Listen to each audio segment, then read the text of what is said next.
former President Rodrigo Roa Duterte took off at 11:03 p.m. this evening and exited Philippine airspace. The plane is en route to The Hague in the Netherlands, allowing the former president to face charges of crimes against humanity in relation to his bloody war on drugs. The former president was earlier placed in government custody at Villamor Air Base after his common-law wife, Hanilet Avancenia, and members of his entourage arrived at 9:20 this morning from Hong Kong on Cathay Pacific flight number CX-907. Mr. Duterte was arrested in compliance with our commitments to Interpol. Hours before his arrival, Interpol Manila received an official copy of the ICC warrant. This prompted the Prosecutor General of the Department of Justice to serve the warrant.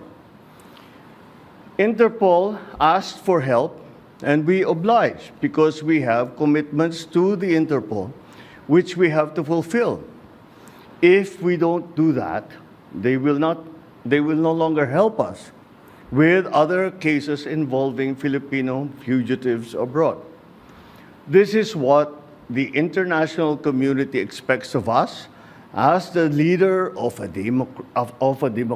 democratic country that is part of the community of nations. So I'm sure that the details that surround this what has happened today are familiar to you. I just wanted to make very, very clear and give you the facts from for the departure of former President Duterte from the Philippines. Thank you. Thank you very much, Mr. President. Kanina po ay nagpaabot ng tanong ang mga miyembro ng Malacanang Press Corps at atin po itong sasagutin. Question number 1.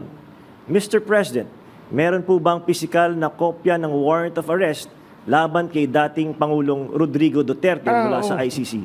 Oh, meron. This came in.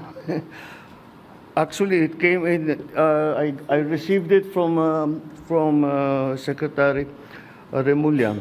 I received it at 3 a.m.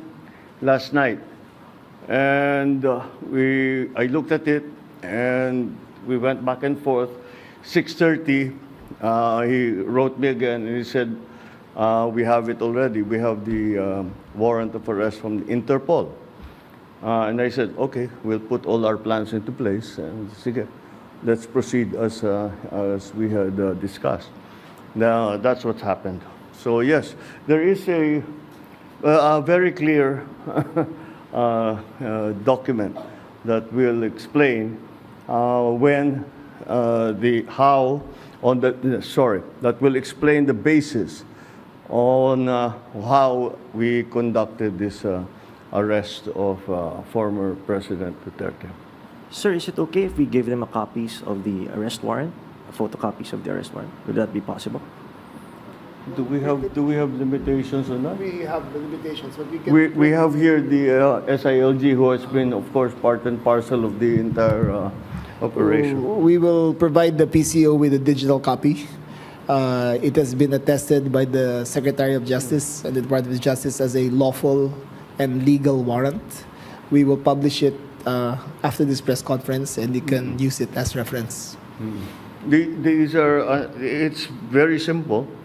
It's a request to the Philippine government from Interpol to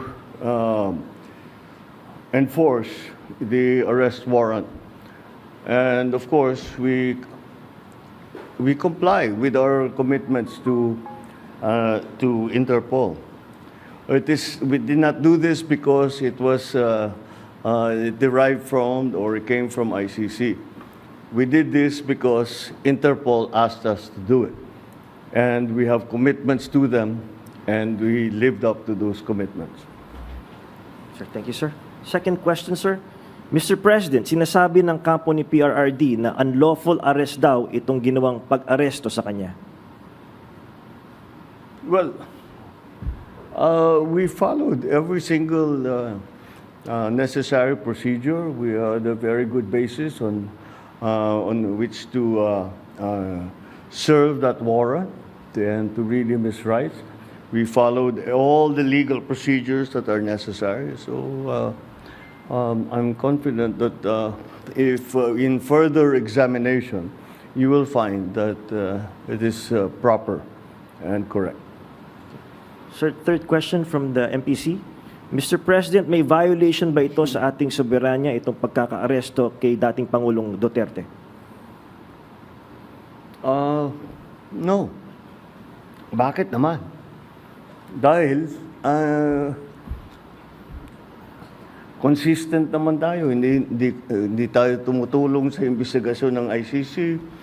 Wala tayong meron tayong contact sa kanila, natural. Pero no, not on an official level. We didn't help them in any way. The arrest the arrest that we did today was in compliance with our commitments to Interpol. It just so happened that came from ICC. But it's not because it came from ICC. It's because it came from Interpol. Pang-apat po na tanong, Mr. President, sinasabi po nila na ito ay political persecution lamang at may kaugnayan din daw sa 2028 elections.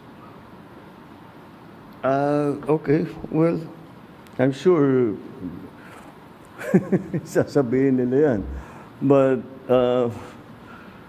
this case started in 2017 when we were still members of the ICC, and it was during the time of former President Duterte. So I don't see how that can be political persecution on my part, because it was initiated before I even came into the picture. So that would seem.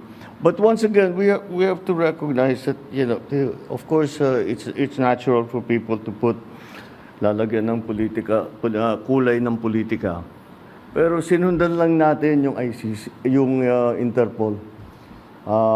Wala tayong, hindi natin kinakausap yung ICC. Marami silang hinihingi sa atin ng mga dokumento, wala kaming binigay. Yun lamang, hindi natin mahindian ang Interpol. Pag sinabi sa atin, tulungan nyo kami, kailangan namin kunin itong taong ito. Dahil, kung maalala ninyo, lahat ng mga tumakas dito sa Pilipinas, kagaya ni Alice Go, kagaya ni Arnie Tevez, kung sino-sino pa, pati naman yung mga human trafficking sa Myanmar, pati sa mga madadamay. Sinong tumulong sa atin para makita natin yung mga ating kababayan na inaapi at ginagamit sa masamang paraan? Ang Interpol. Kaya naman, dapat naman tayo, pagka sinabi sa atin, tulungan nyo kami sa ganito, tumulong kayo. Kaya naman, ganun ang ginawa natin. Maraming salamat, Mr. President, sa paglilinaw ninyo. You want to ask another question? Take one question, sir. All right, sure. Sir, there are calls for people power. There are, in fact, as we speak, protest actions ongoing. Would you like to address the supporters of the former president? The supporters of the former president? Well, you know, again, the government is just doing its job. Wala namang, it's not because it's one person or another that we do the things that we do. Maybe sa nung mga nakaraan na mga administrasyon, baka ganun ang ginagawa. Pero para sa akin, hindi naman ganun. Sumusunod tayo sa batas. We are a member of the community of nations. We must live up to our responsibilities, to the commitments that we have made to the community of nations. And that is what's happened here. The politics doesn't enter into it. Bakit? Why that? You know, he's never going to be a candidate for anything. Why go after him? Di ba? At saka 2017 pa ito, wala pa ako. Civilian pa ako noon. So this is the evolution of his case, and this is where we end up. Yeah. All right. Thank you very much, Mr. President. Thank you. Good evening. Thank you.